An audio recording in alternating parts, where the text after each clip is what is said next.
Eh bien, il y a beaucoup de choses à dire sur ce match. Bonjour à tous, aujourd'hui on se retrouve pour parler du match entre la France et le Sénégal, donc premier match de l'équipe de France en Coupe du Monde, et plutôt un bon match, mais en deuxième mi-temps. En deuxième mi-temps, parce que la première mi-temps, il faut qu'on en parle. La première mi-temps, c'est dur. C'était très très très dur. Donc oui, l'équipe de France commence sa Coupe du Monde avec un match contre le Sénégal, adversaire vraiment très coriace, hein. Et franchement, le Sénégal, c'est une très très très belle équipe pour moi. Je trouve que le Sénégal, vraiment, ils ont une sacrée équipe, hein. Diouf, Gana Gueye, Edouard Mendy au goal, Nicolas Jackson, Sadio Mané, Ibrahim Mbaye, ils ont de quoi faire. Ils ont de quoi faire, ils ont de quoi envoyer, ils ont vraiment, vraiment une très belle équipe. Ils ont vraiment une très belle équipe et j'espère que le Sénégal ira loin dans cette Coupe du Monde, qu'il fera un beau parcours, pardon. J'espère aussi qu'ils finiront du coup deuxième de cette phase de groupe, donc derrière la France, et qu'ils se qualifieront pour les phases d'élimination directe, parce que c'est une très belle équipe. C'est une très belle équipe de très bons joueurs, Diatta et tout, de très très très très bons joueurs. De très bons joueurs, une très belle équipe, un très bon coach aussi. Le coach est vraiment très bon, a plutôt une bonne tactique, un bon système de jeu. Donc moi j'aime beaucoup cette équipe du Sénégal. Et sincèrement, ils ont fait un très beau match. Ça, on ne peut pas le nier. Ils ont fait un très beau match. Ils se sont battus, ils se sont donnés. Vraiment. Ils se sont battus. Tout le monde s'est battu. Nicolas Jackson a fait un match de porc. Il a fait un sacré match, Nicolas Jackson. Pas un joueur exceptionnel, de mon avis. Mais là, pour le coup, il s'est vraiment donné. Et par contre, l'équipe de France, à la première mi-temps, c'est dur, hein. La première mi-temps, c'est très très dur. C'est très très très dur la première mi-temps. Beaucoup de déchets, beaucoup de passes ratées, personne n'était bon. Mbappé, beaucoup de passes ratées, beaucoup de déchets, des passes rendues à l'adversaire qui auraient pu nous coûter cher, qui n'auraient pu nous coûter des buts, notamment avec une frappe de Nicolas Jackson sur le poteau qui revient, et Maignan, enfin ça revient derrière Maignan, Maignan tape avec son pied, ça a failli faire contre son camp de Maignan, heureusement elle arrive, elle passe sur le côté, donc Mbappé aurait pu nous coûter un but. Dembélé, inexistant, on ne l'a pas vu. Et je pense que beaucoup de gens vont dire Dembélé nul, Dembélé qu'est-ce qu'il fout dans cette CDM, machin, machin. Les gars, Dembélé n'est pas à son poste. Dembélé n'est pas à son poste. Et moi, je pense que si Deschamps, il veut forcer avec Mbappé numéro 9. Parce que Deschamps, il a ce truc de dire Mbappé, maintenant, c'est numéro 9, il doit jouer numéro 9. Ok, fais jouer Mbappé numéro 9, mais dans ce cas-là, va jusqu'au bout de ton idée et mets Dembélé sur le banc.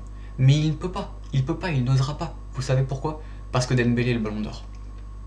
Dembélé est le ballon d'or, il ne peut pas le mettre sur le banc. Donc, puisqu'il ne peut pas mettre Dembélé sur le banc, et qu'il ne peut clairement pas mettre Mbappé sur le banc, encore moins que Dembélé, il est obligé de faire jouer les deux ensemble. Mais que Mbappé doit être en neuf, il est obligé de mettre Dembélé dans un poste qui n'est pas le sien, dans un poste un peu ingrat, où il va plus devoir faire les courses défensives et le pressing qu'autre chose et réellement aider au jeu collectif de l'équipe. Et oui, donc Dembélé n'a pas été bon, ça c'est un fait, il n'a pas été bon sur ce match. Mais les gars, il n'est pas à son poste aussi. Il n'est pas à son poste. Et pour moi, Deschamps, tu veux forcer avec Mbappé en neuf? Ok, vas-y, on te laisse faire. Va au bout de ton idée, mets Dembélé sur le banc. Il peut pas. Dembélé, ballon d'or. Dembélé, gros joueur. Il ne peut pas le mettre sur le banc. Donc il est obligé de faire jouer les deux, Mbappé et Dembélé ensemble. Mais du coup, ça fait que forcément, si Mbappé est en neuf, Dembélé doit jouer dans un poste ingrat. Après, Doué, pareil, inexistant. En fait, la première mi-temps, personne n'a été bon, hein. Moi, je le dis, la première mi-temps, c'était catastrophique. Moi, je vais gueuler sur la première mi-temps. Moi, je vais dire les termes sur la première mi-temps. La première mi-temps, on a été inexistant, inoffensif, exécrable, immonde. Je peux sortir tous les termes que je veux, hein. Tous les termes que je connais, je vais les sortir. Parce que franchement, c'était catastrophique, c'était cataclysmique de voir cette équipe de France comme ça. Donc Doué, on l'a pas vu de la première mi-temps. Olysée, pareil, première mi-temps, rien, inexistant, pareil. À part quelques dribbles réussis, le reste, c'était vraiment très mauvais. Rabiot Chouameni, ça apportait pas grand-chose. En défense, Upamecano était bon, ça il faut le dire, Upamecano était bon. Saliba, en demi, c'était un peu compliqué parfois, des fois il arrivait à faire des bonnes choses. Par contre, nos latéraux, c'est une catastrophe. C'est une catastrophe, nos latéraux. Nos latéraux, je ne sais pas comment on peut jouer comme ça. C'est pour ça que moi j'ai dit qu'il fallait mettre Gusto sur les matchs de préparation. Pour moi, il fallait mettre Gusto. Il a voulu forcer avec Koundé parce que, de toute façon, on s'en doutait que Koundé allait être titulaire. Koundé, c'est dur. Il fait pas une mauvaise deuxième mi-temps, hein, mais Koundé, c'est dur. Et Théo Hernandez, Théo Hernandez, c'est encore pire. Théo Hernandez, encore une fois, Koundé a fait plutôt une bonne deuxième mi-temps. Théo Hernandez, lui, première mi-temps raté, deuxième mi-temps raté. Voilà, comme ça au moins c'est dit. Théo Hernandez, c'est très dur. C'est très très compliqué. Match catastrophique de Théo Hernandez. Maignan, en vrai, Maignan, bon, il n'a pas eu non plus énormément de choses à faire en première mi-temps. Mais pareil, je l'ai trouvé un peu fébrile. Hein. Ses relances étaient ratées. Mais de toute façon, toute l'équipe a été nulle en première mi-temps. Moi, je le dis, toute l'équipe a été nulle en première mi-temps. On aurait dit une équipe qui ne se connaissait pas. On aurait dit une équipe qui n'avait jamais joué ensemble. Sincèrement, les 4 devant, rien. Là, c'est pas juste une histoire de Mbappé, numéro 9, je sais pas quoi. Hein. Personne n'a été bon devant. Que ce soit Mbappé, que ce soit Dembélé, que ce soit Olysée, que ce soit Doué. La première mi-temps des 4, horrible. La première mi-temps des 4, horrible. Personne n'existe, personne n'est bon, personne ne propose rien, tout le monde a du déchet. Doué, il tente des dribbles, ça passe pas. Sinon, on le voit pas. Olysée, on le voit pas. Dembélé, pareil, inexistant, on l'a pas vu. Et Mbappé, beaucoup de pertes de balles. Donc, compliqué, beaucoup de déchets techniques, c'était vraiment compliqué. Tchouaméni, Rabiot, vraiment la première mi-temps, dur. Hein. C'était dur. Et Tchouaméni, je l'ai trouvé en dessous. Hein. Moi qui disais pendant les matchs de préparation que Tchouaméni, j'avais trouvé vraiment très bon, là c'est dur. Là c'était dur pour Tchouaméni. Rabiot, pareil, il se rattrape en deuxième mi-temps, mais première mi-temps, compliqué. Après, tout le monde s'est rattrapé en deuxième mi-temps, hein, je rassure, bien évidemment. Je vais pas gueuler sur les joueurs par rapport à la deuxième mi-temps qu'ils ont faite. C'est pas possible. Par contre, la première mi-temps, je peux dire, je peux critiquer et je peux dire que sincèrement, c'était très mauvais. C'était très mauvais. C'était très mauvais. Et j'ai envie de revenir aussi sur le penalty, sur Mbappé avec le tacle de Sadio Mané. Pour moi, il y a penalty. Alors, c'est léger, mais pour moi, il y a penalty, car Sadio Mané touche Mbappé. Alors, c'est léger, encore une fois, mais il le touche. Il y a contact. Donc pour moi, il aurait dû y avoir penalty. Maintenant, il n'y a pas eu penalty, c'est comme ça. L'arbitre a décidé de refuser le penalty. Mais sincèrement, pour moi, il y avait penalty. Il y a penalty. Il le touche, il le fait tomber. Enfin, il y a quand même contact, quoi. Pour moi, du moment où il y a contact, je pense qu'il peut y avoir penalty. Maintenant, il l'a pas donné, c'est comme ça. Mais sincèrement, la première mi-temps, c'était dur. Hein. C'était dur. Moi, la première mi-temps, ça m'a déçu. Ça m'a vraiment déçu. Je me suis dit, mais qu'est-ce que je regarde ? C'est pas l'équipe de France là, c'est pas possible d'avoir une équipe de France comme ça, en première mi-temps, sur un premier match de Coupe du Monde. Là c'est plus les préparations, c'est la Coupe du Monde, phase de groupe. Alors oui, c'est pas encore les émissions directes, donc tu peux, on va dire, avoir des cartouches, on va dire. J'avoue que si tu ratais le premier match par exemple, c'était pas si grave, dans le sens où après tu pouvais, si par exemple tu gagnais tous tes autres matchs, contre la Norvège, l'Irak, je crois. Je sais plus exactement c'est contre qui. Mais, ouais, je crois que c'est Norvège, Irak. Je crois que c'est tout. Hein. Je sais plus s'il y a 3 ou 4 matchs de phase de groupe. Je sais plus. Comme maintenant il y a les 16e, je sais plus. Mais, honnêtement, tu pouvais encore te qualifier après. Maintenant, c'était mieux de bien commencer et d'aller gagner ce match. On l'a fait. Et deuxième mi-temps exceptionnel, je vais y revenir juste après. Mais la première mi-temps, personne ne se connaissaient, ça jouait pas ensemble, comme si ça voulait pas jouer ensemble. Et le déchet technique, en fait le niveau technique de la première mi-temps, il est cataclysmique. Il est horrible le niveau technique de la première mi-temps. Personne n'a été bon sur la première mi-temps. Et Théo Hernandez, c'est vraiment celui que je ressors le plus, où je me dis, mais tu peux pas avoir un latéral comme ça et aller. Tu peux pas. Comment dire ? Tu peux pas partir à la guerre. C'est ça que je cherchais, c'est l'expression que je cherchais. Tu peux pas partir à la guerre avec Théo Hernandez latéral gauche. Pour moi, c'est pas possible. Je préfère même avoir Lucas Hernandez en latéral gauche durant cette Coupe du Monde. Avoir Théo Hernandez en latéral gauche, bon, je sais qu'il sera titulaire, je sais qu'il jouera, c'est des chances, c'est comme ça, mais tu peux pas partir à la guerre avec Théo Hernandez en latéral gauche. Donc la première mi-temps, oui, ça a été très dur. J'ai vu une équipe de France vraiment mauvaise, hein. Sur le plan technique, sur le plan tactique, le déchet, les pertes de balles, les passes, même les passes, même des choses simples, même des choses basiques, les passes, c'était raté. Même ça, c'était raté. Donc, compliqué. compliqué. Alors beaucoup vont gueuler sur Mbappé pour sa première mi-temps, tout ça. Il se rattrape énormément en deuxième mi-temps, on va pas se cacher. Oui, il a pas fait une première mi-temps très bonne. Mais maintenant, tu peux pas gueuler sur Mbappé alors que tout le monde autour a été nul. Quand je dis nul, c'est nul. Vraiment, genre horrible. Donc, tu peux pas juste retenir Mbappé alors que tout le monde autour est pas bon. Doué n'a pas été bon, Dembélé n'a pas été bon, Olise n'a pas été bon, Tchouaméni n'a pas été bon, personne n'a été bon en première mi-temps. Personne. Personne n'a été bon en première mi-temps. Donc tu peux pas juste dire ouais Mbappé, Mbappé. Et maintenant, je pense qu'on peut parler de cette deuxième mi-temps. Waouh. Je comprends pas comment il peut y avoir autant un écart de niveau de l'équipe de France entre la première mi-temps et la deuxième mi-temps. C'est fou. J'ai l'impression que ce n'était pas la même équipe qui jouait. Parce que la deuxième mi-temps, tout le monde a été meilleur. À part Théo Hernandez qui est vraiment compliqué, le reste, tout le monde a été meilleur. Koundé a été meilleur. Saliba a été meilleur. Upamecano en vrai, tout le match il a été bon, mais il a été encore mieux. Parce qu'il était plus dans le sens du jeu. Tchouaméni, Rabiot, plus dans le sens du jeu, bien meilleur en deuxième mi-temps. Mbappé, bien meilleur en deuxième mi-temps. Ses courses, ses appels, l'intensité qu'il mettait, ses frappes justement, les buts qu'il a mis. Olise, pareil, bien mieux, il tentait des choses. C'était bien mieux pour tout le monde, hein. Sincèrement, c'était bien mieux pour tout le monde. À part peut-être Dembélé, où ça a vraiment été compliqué tout le match. Et Doué, allez, Dembélé-Doué, vraiment pas un bon match. Hein. Dembélé-Doué, les deux matchs très très très très compliqués. Mais très honnêtement, Mbappé, mais quel joueur. Quel joueur. Moi je le dis, hein, je suis jamais descendu du train Mbappé. J'adore Mbappé, c'est un joueur que je kiffe, c'est un joueur que j'adore. Sincèrement, c'est un joueur que j'adore. Mais je ne suis jamais descendu du train Mbappé. Hein. Moi, c'est un joueur que je kiffe, sincèrement. Et quel joueur. Quel joueur. Et Olise aussi, quel joueur. On a vraiment une armada offensive de fou. Hein. Maintenant, Dembélé Doué n'ont pas été bons. Ça, c'est une certitude. Maintenant, Doué, Dembélé, pas bon. Sur le banc, t'as qui? T'as Akliouche. T'as Cherki, T'as Marcus Thuram. T'as Bradley Barcola, qui a fait une entrée phénoménale. T'as du monde. Maintenant, je préférais que Dembélé Doué soit bon durant cette CDM, bien évidemment. Après, c'est que le premier match, doucement.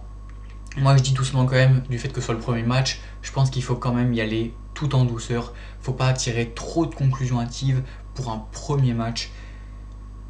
On s'en sort bien, avec une belle victoire. Content de la victoire, mais pas forcément content de la performance, surtout par rapport à la première mi-temps. Deuxième mi-temps, des choses se sont améliorées, les joueurs ont été nettement meilleurs, plus d'intensité. Par contre, on est trop fébrile défensivement. Défensivement, on est trop fébrile. Encore une fois, je le répète, ça a été déjà le cas dans les matchs de préparation. Fébrile défensivement. Défensivement, c'est compliqué. Sincèrement. Et j'avais vu une stat comme quoi, avant ce match, l'équipe de France, sur ses 5 derniers matchs, ils avaient encaissé, toujours, sur les 5 matchs, un but. Minimum un but. Quel est le score de ce match? 3-1. On s'est pris un but en fin de match de Ibrahim Mbaye. Bon, quel but, hein, le but est stratosphérique. Ibrahim Mbaye, il s'est pris pour Messi. Alors, tout le respect pour Messi, bien évidemment, c'est pas une comparaison réelle, hein, bien évidemment. Mais Ibrahim Mbaye, il a fait tomber Théo Hernandez sur les fesses, sur le popotin. Voilà, sur le popotin, je le dis, il lui a dit tu t'assois, tu ne bouges plus. Tu t'assois, tu ne bouges plus. C'est moi je passe, c'est moi j'envoie mon pétard, c'est moi je marque. Quel but d'Ibrahim Mbaye, quelle frappe, quelle action aussi, parce que le passement de jambe crochet qui met Théo Hernandez sur les fesses, magnifique, donc il a mangé Théo Hernandez sur l'action. Et c'est aussi pour ça que Théo Hernandez c'est compliqué, parce que sur une action face à Ibrahim Mbaye, il se fait manger, il se fait malaxer. Donc ouais, Théo Hernandez s'est fait malaxer tout le match, pareil pour Koundé, donc ça a été très très compliqué. Défensivement, ça a été très très compliqué. Et Ibrahim Mbaye, ouais, moi c'est un joueur que j'aime beaucoup, et le but qu'il met est stratosphérique, hein. Stratosphérique. Donc encore une fois, oui, l'équipe du Sénégal, sincèrement, c'est une très belle équipe, avec de très bons joueurs, avec un très bon coach. J'espère sincèrement qu'ils vont se qualifier, qu'ils vont finir deuxième de cette phase de groupe, avec, je pense, dans l'idéal, on va dire que ce serait France première, Sénégal deuxième, Norvège troisième, Irak quatrième. Ouais, c'est ça, donc il n'y a que 3 matchs. Mais du coup, sincèrement, sincèrement, la deuxième mi-temps, en fait, m'a fait presque oublier la première mi-temps. Et c'est là où c'est fort. Parce que vraiment, première mi-temps, j'étais en train de me dire, mon débrief, il va être salé. Hein. Il va être salé, ça va être dur. Ça va être dur pour les joueurs de l'équipe de France. Là, je vais tomber sur tout le monde. Et dans les faits, je tombe sur tout le monde par rapport à la première mi-temps. Mais la deuxième mi-temps, bah, j'encense tout le monde. J'encense tout le monde. Parce que c'est les faits. Ils ont été bien meilleurs pour tout le monde. Et donc on arrive avec ce premier but de l'équipe de France avec une passe d'Olysée. Waouh. Par contre, Sénégal, le bloc bas, doucement les gars, vous êtes en Coupe du Monde. Le bloc bas, bon je peux comprendre, tu joues l'équipe de France, il y a une armada offensive, t'as Doué, Dembélé, Mbappé, Olysée, ok. Mais bon, au début, le bloc bas, tous les premiers mi-temps, compliqué, on n'arrivait pas à trouver la faille. Hein. On n'arrivait pas à trouver la faille. Et on n'a pas réussi à trouver la faille jusqu'à la 65e minute. Le premier but, je crois, si je ne me trompe pas, c'est 65 ou 67, je sais plus exactement, mais 65 ou 67e minute, le premier but qu'on met. Là, on arrive enfin à trouver la faille. Et ça part d'une passe exceptionnelle d'Olysée, avec un appel magnifique d'Mbappé, et une frappe croisée d'Mbappé, pied droit magnifique. Et sur ce but, Mbappé égale donc le record de but de Giroud, en équipe de France. Il était à 57 je crois, et après avec son deuxième but, il est passé donc meilleur buteur de l'équipe de France avec 58 buts. Et Mbappé, waouh, waouh. Moi je l'avais dit que je pensais qu'Mbappé allait faire une grande CDM. Ça pour moi c'était Mbappé pour moi allait faire une grande CDM. Il allait faire les efforts, il allait se donner. Alors il n'a pas fait les efforts, hein. Il s'est pas réellement donné sur ce match. Défensivement, il n'a pas fait le pressing. Il n'a pas fait les appels, enfin si il a fait les appels mais il n'a pas fait le pressing, il n'a pas fait les retours défensifs, on avait des moments où il y avait Olysée qui pressait tout seul ou Dembélé qui pressait tout seul et Mbappé était à côté ne pressait pas. Bon là je me suis dit, c'est dommage un peu, mais c'était sûr qu'Mbappé allait être au moins clinique dans l'aspect buteur. Et premier match de Coupe du Monde, il te met 2 buts. Et avec ces 2 buts, il passe meilleur buteur de l'équipe de France en Coupe du Monde, meilleur buteur de l'équipe de France. Si c'est pas exceptionnel. Si c'est pas exceptionnel. Donc il dépasse Giroud, il passe à 58 buts je crois. Giroud était à 57. Et franchement, Mbappé, moi sincèrement, je trouve ce joueur extraordinaire. Et les buts qu'il a mis. Alors le premier but qu'il a mis, dans un sens, c'est un but assez basique, assez classique. Mais le deuxième but, waouh. Oh, la frappe qu'il a envoyé Mbappé sur le deuxième but. Waouh. Ah, on est sur un deuxième but, mais de malade mental. Le but de Mbappé, le troisième, le dernier. Mais quel but. Mais quel but. Oh, bien évidemment, on parlait aussi du but de Barcola, qui est exceptionnel. J'ai l'impression que Barcola, il a réglé ses problèmes de finition qu'il avait au PSG pour cette Coupe du Monde et pour faire une grande Coupe du Monde. D'ailleurs, je pense que Barcola a l'air très motivé pour cette Coupe du Monde. Il a l'air en forme, il a l'air motivé, bonne finition, et quelle passe de Rabiot. C'est pour ça que moi je dis sincèrement, tous les joueurs se sont améliorés en deuxième mi-temps. Hein. Tout le monde a participé au jeu offensif, au jeu collectif, ça a été beaucoup mieux dans les passes, dans la précision, dans la technique, tout était beaucoup mieux. Passe des Rabiot, et la passe est magnifique. L'appel de Barcola est magnifique. Barcola, super entrée. Hein. L'entrée de Barcola, elle est phénoménale. Il se donnait de malade. Il a fait une entrée vraiment incroyable. Et donc, appel de fou de Barcola. Il fait la course, passe de Rabiot exceptionnel. Petit lob de Barcola, but exceptionnel de Barcola. Le lob est exceptionnel. Les 2 buts d'Mbappé sont très très beaux. Même le premier, hein, il n'est pas si simple à mettre que ça. Parce qu'Olysée, sa passe, elle est un peu sur le côté. Donc après, Mbappé, il doit quand même faire la frappe vraiment croisée. S'il tire juste d'un mot comme ça, Edouard Mendy, il peut l'arrêter. Hein. Donc la frappe croisée pour bien prendre Edouard Mendy, magnifique. Le dernier but, donc le troisième but et le deuxième but de Mbappé dans ce match. Waouh, mais quelle frappe, quel bombazzo, quel golazzo, j'ai pas les termes, mais c'est fou ce but. C'est fou ce but. Oh, le but de fou qu'il a envoyé. C'est Olysée qui conserve le ballon au milieu de 2 joueurs, il arrive à garder le ballon. Ça revient sur Mbappé. Mbappé, il contrôle le ballon. Il voit qu'il a l'angle pour frapper. Il est. D'ailleurs, je sais pas, il a combien de mètres exactement du but. Mais je sais qu'il est. Il est quand même assez loin. Hein. Je sais qu'il est quand même assez loin. Sincèrement, il était assez loin. Il était vraiment devant la surface. Je sais pas, il était à combien Je sais qu'il était plus loin que la surface. Je pense qu'il était dans les 20 mètres, peut-être, un truc comme ça. Sincèrement, je pourrais pas dire. Je saurais pas dire, mais il était assez loin. Et la frappe qu'il a envoyée, il a envoyé une menace. Il a envoyé un pétard. Il a envoyé un pétard, but de fou de Mbappé. Ibrahim Mbaye, but de fou. Il y a même Nicolas Jackson qui avait marqué, mais hors jeu. Franchement, on est trop fébrile défensivement. Ça, par contre, faudra régler des choses. Théo Hernandez, Jules Koundé, c'est compliqué. C'est compliqué. Partir à la guerre avec ces latéraux-là, c'est compliqué. C'est pour ça d'ailleurs que le Sénégal, en premier temps, ont beaucoup joué sur nos latéraux. Parce que, comme nos latéraux étaient vraiment faibles défensivement, bah, du coup, ils passaient sur les côtés. Et du coup, Théo Hernandez, par exemple, il se faisait prendre. Et à chaque fois, ça passait. À chaque fois, ça passait. Tout le temps. Tout le temps, ça passait. Dès qu'il jouait sur le côté, ça passait. Ça finissait par un centre, ça finissait par une frappe, ça finissait par une situation dangereuse pour le Sénégal. Donc très très compliqué. Très très très compliqué de ce point de vue-là. Mais maintenant, offensivement, oui, on peut pas se le cacher. Entre Olysée, entre Mbappé, entre même Dembélé Doué, en espérant qu'il soit meilleur dans les prochains matchs. Après, tu fais rentrer Barcola. Cherki aussi, une très bonne entrée. Franchement, moi j'ai bien aimé ce que j'ai vu. On a fait rentrer qui? On a fait rentrer Barcola, Cherki. Je sais plus exactement on a fait rentrer qui. Je crois que c'est tout. Hein. Barcola, Cherki. Je crois que c'est tout. Hein. Mais franchement, génial. Génial le match. Vraiment, vraiment très très très très très fort. Très très très très fort. En termes d'intensité, la deuxième mi-temps, ça a été génial. Mais vraiment, la première mi-temps, moi j'ai envie de pas la retenir presque, dans le sens où vraiment ça a été très mauvais. J'ai pas eu l'impression de voir l'équipe de France. Personne ne se connaissait, ça jouait pas ensemble. Techniquement, c'était dur. Mais la deuxième mi-temps, waouh. Donc bravo au Sénégal pour leur match quand même si ça se finit par une défaite, et une lourde défaite dans un sens, parce que 3-1 quand même, c'est une lourde défaite. Mais encore une fois, bravo au Sénégal, immense respect pour leur match. Une équipe de fous, encore une fois, j'espère qu'ils iront loin dans cette. Enfin, qu'ils feront un beau parcours, et qu'ils finiront deuxième de cette phase groupe pour pouvoir se qualifier.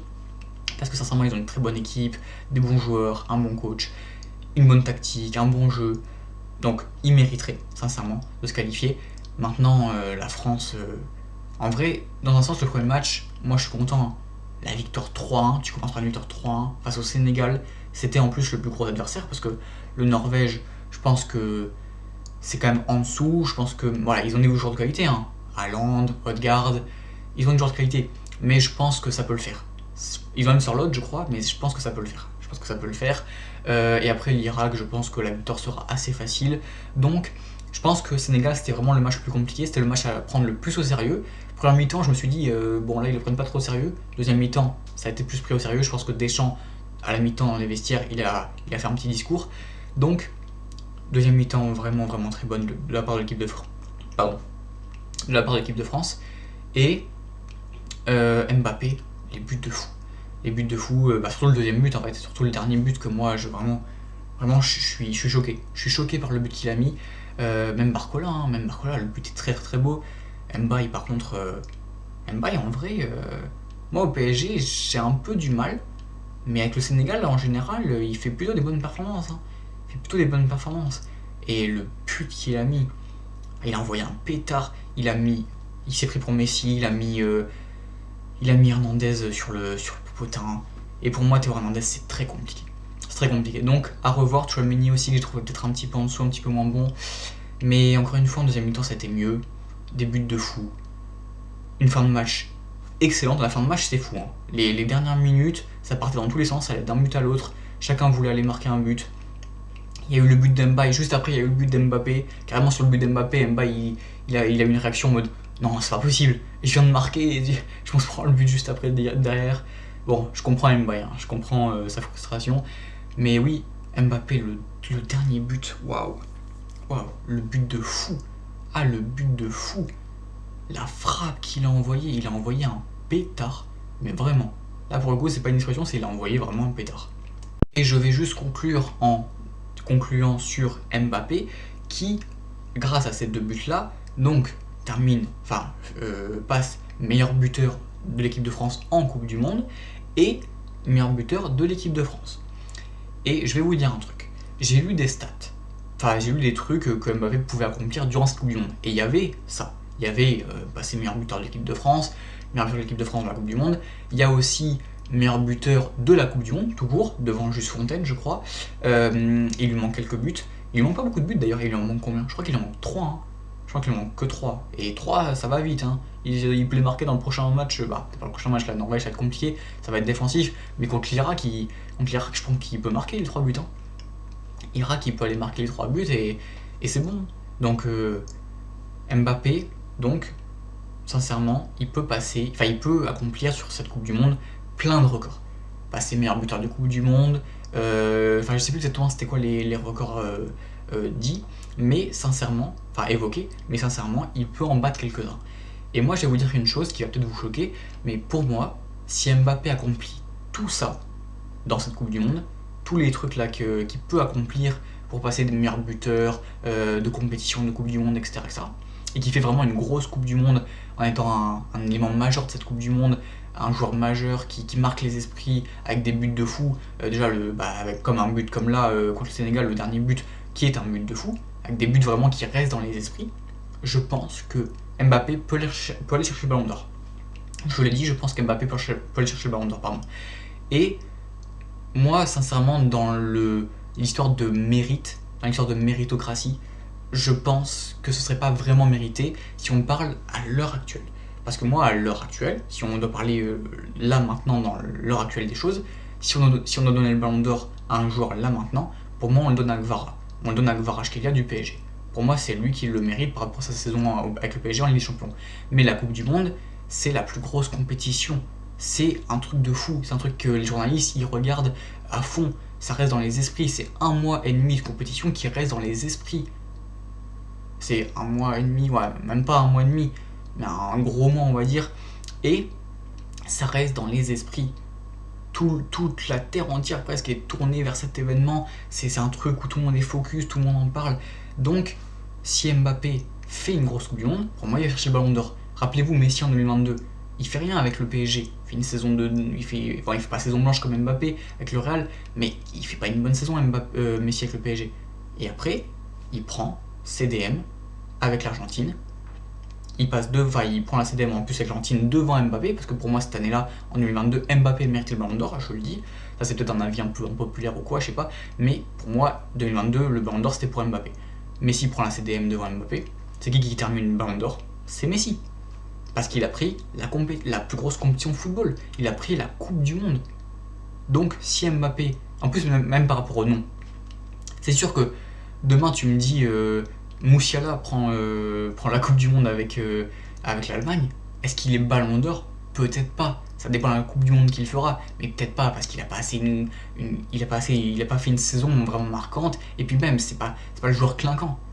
C'est pas le joueur clinquant. Alors que Mbappé, même en faisant une saison pas marquante, saison blanche avec le Real, pourquoi il peut le chercher un Ballon d'Or en prenant une Coupe du Monde? C'est parce que c'est Mbappé. C'est parce que c'est le nom. Parce que c'est le nom, c'est Mbappé. Et Mbappé est un nom clinquant. Est un nom qui parle. Journaliste, Mbappé, ça évoque direct. Donc c'est pour ça que pour moi Mbappé pourrait peut-être être Ballon d'Or s'il fait vraiment une grosse Coupe du Monde. Et ça commence très bien avec ces 2 buts, avec cette victoire, avec ce but stratosphérique en fin de match. Donc ouais, ça commence très très bien. Donc oui, je suis très content de cette victoire de l'équipe de France pour le premier match de cette Coupe du Monde. J'espère qu'on va aller très loin dans cette compétition. Sincèrement, l'équipe de France démarre très bien, surtout pour la deuxième mi-temps, encore une fois, la première mi-temps c'est vraiment à oublier. Mais la deuxième mi-temps c'est très très bon. Mbappé magnifique, Barcola magnifique, Olysée. On voit que devant on a du monde, mais bon, défensivement faut vraiment se mouiller la nuque et faut aller peut-être mettre un Malo Gusto, faut prendre des risques défensivement, mais sincèrement, malgré tout, je pense qu'on commence quand même très bien cette Coupe du Monde. Voilà, c'était tout pour ce débrief de ce match entre la France et le Sénégal. N'hésitez pas à me dire ce que vous en avez pensé en commentaire, bien évidemment. Et moi, je vous dis à très bientôt pour de nouvelles vidéos. Likez, abonnez-vous, ça aide beaucoup la chaîne. C'était Cinémaverse. Salut à tous.